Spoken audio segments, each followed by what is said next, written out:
Soltem ele. Você tem a arrogância e o narcisismo típico da sua geração. Nisso, você é um grande sucesso.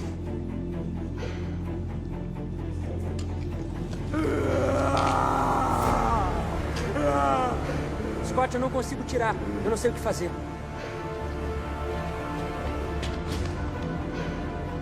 Mas suas falhas nos ensinaram uma coisa: a banalidade do mal.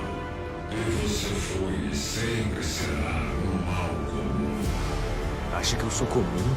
Nós pensamos que para ressuscitar o assassino perfeito, tínhamos que começar pelo mal perfeito. Com você, aprendemos que o verdadeiro mal vem quando se corrompe algo puramente bom. Algo não. Alguém.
Transformação sem frequência.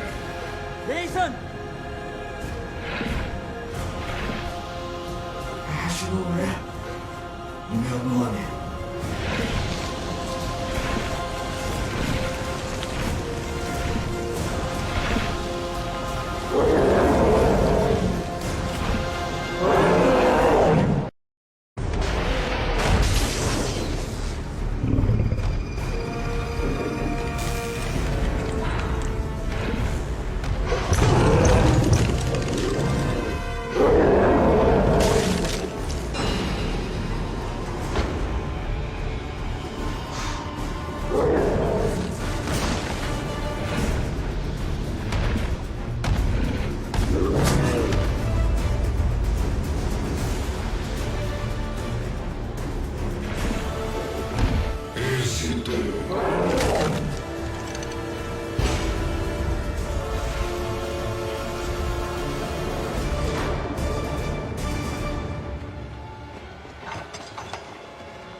Lamette de Gévaudan.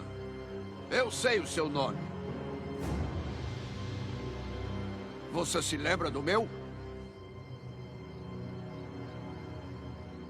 Ah, gente.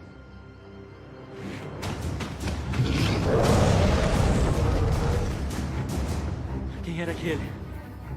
Vocês viram a besta de Gévaudan. Aquele era o homem. Sebastian Valère.